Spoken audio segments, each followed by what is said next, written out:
तो गुरुदेव ने स्पष्ट कह दिया कि यदि हमने वो क्वेश्चन हल करना है, यदि हमने उस सवाल को हल करना है, कौन सा सवाल? 650 साल पहले वाला जो हम पार नहीं हो पाए, हमारा मोक्ष नहीं हो पाया। क्यों नहीं हो पाया? क्योंकि हम गुरु को परमात्मा नहीं मान पाए। जिस दाढ़ी मूछ वाली फोटो को आज हम कबीर जी समझ के, उनको भगवान समझ के उनका प्रगट दिवस मना रहे हैं, उसी कबीर को 650 साल पहले जब वो साक्षात थे, मानव शरीर में थे, उस समय हम उनको परमात्मा नहीं मान पाए। उस समय हमने उनका प्रगट दिवस नहीं मनाया, और आज उनकी फोटो को हम परमात्मा मान के उनका प्रगट दिवस मना रहे हैं, जबकि मनाना था 650 साल पहले, ना कि आज। आज तो उसका मनाया जाएगा जो वर्तमान में हमारा गुरु है, जो कबीर परमात्मा वर्तमान में हमारे सतगुरु के रूप में है। तो परमात्मा कहते हैं यदि आपने उस क्वेश्चन को सोल्व करना है तो आपने अपने गुरु को परमात्मा मानना पड़ेगा। ये आदेश हो गया गुरु जी का। और उसके बाद आपने अपनी सारी जो भक्ति क्रिया हैं उनको उसी प्रकार से गुरु को परमात्मा मानते हुए करनी पड़ेंगी। एक सत्संग और सुनिए परमात्मा का। अब यहां मान लीजिए इस दास के स्थान पर कभी परमेश्वर आ जाते हैं। गुरुदेव कह रहे हैं कि मान लीजिए इस दास के स्थान पे अभी कबीर परमेश्वर आ जाते हैं। मान लो संत रामपाल जी के स्थान पे कबीर परमात्मा आ गए, उसके बाद वो नौका उठा कर ना ले जाओ तुम्हारे को, वो भी नहीं कहेंगे भक्ति करवाई, ये नाम जब कमाई कर अपनी और ये मर्यादा रख, तब तो वहां चलने योग्य होगा। तो वो परमात्मा मेरे स्थान पर हो तो आप क्या क्रिया करोगे? गुरुदेव कह रहे हैं,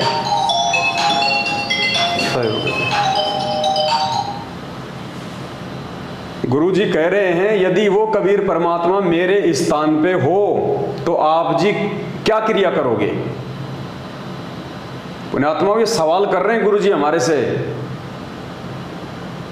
इन बातों पे केवल बुद्धिमान भगत ही विचार करेंगे। भेड़ चाल में चलने वाले भगत कोई विचार नहीं करेंगे, क्योंकि उनके अंदर विचार करने की शक्ति ही नहीं है। तो गुरु जी कह रहे हैं कि मान लो इस दास के स्थान पे कबीर परमात्मा बैठे हैं, यानी आप मुझे एक समय के लिए भूल जाओ कि कोई संत रामपाल है, एक समय के लिए ये सोच लो कि वो दाढ़ी मूछ वाले बैठे हैं यहाँ पे। उसके बाद में आप जी क्या क्रिया करोगे? क्या आप उनका जन्मदिन मनाओगे?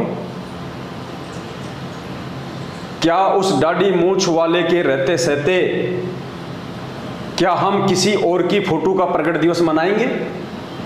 क्या द्वापर में वही कबीर परमात्मा जो करुणा में ऋषि के रूप में आया था, क्या हम उसका प्रगट दिवस मनाएंगे? नहीं मनाएंगे।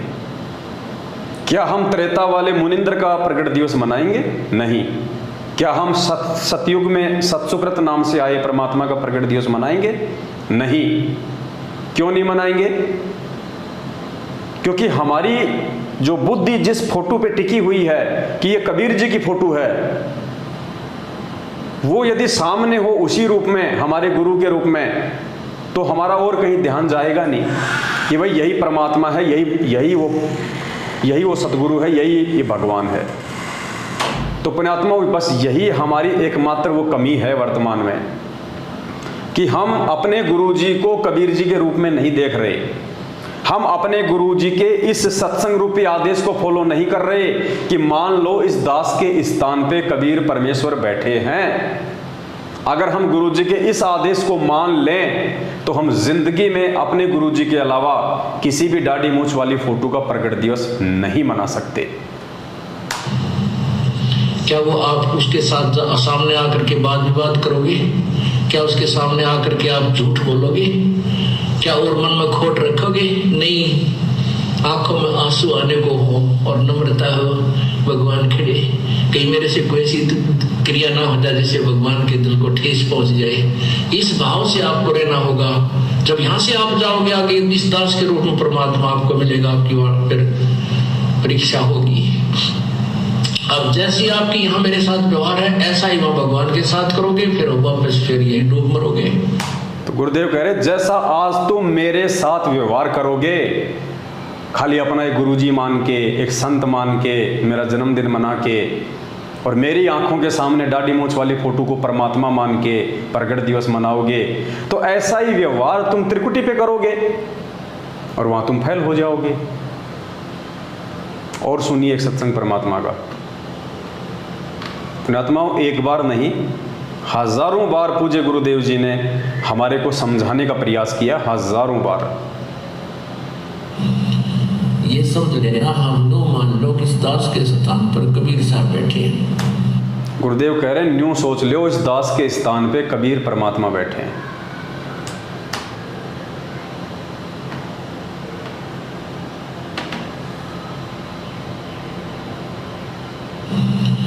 ये समझ लेना, हम नो मान लो कि इस दास के स्थान पर कबीर साहब बैठे हैं। स्पष्ट कहा गुरुजी ने कि न्यू मान लो, न्यू सोच लो इस दास के स्थान पे कबीर परमात्मा बैठे हैं। एक और लास्ट सत्संग, उसके बाद फिर हम जिक्र करेंगे आगे।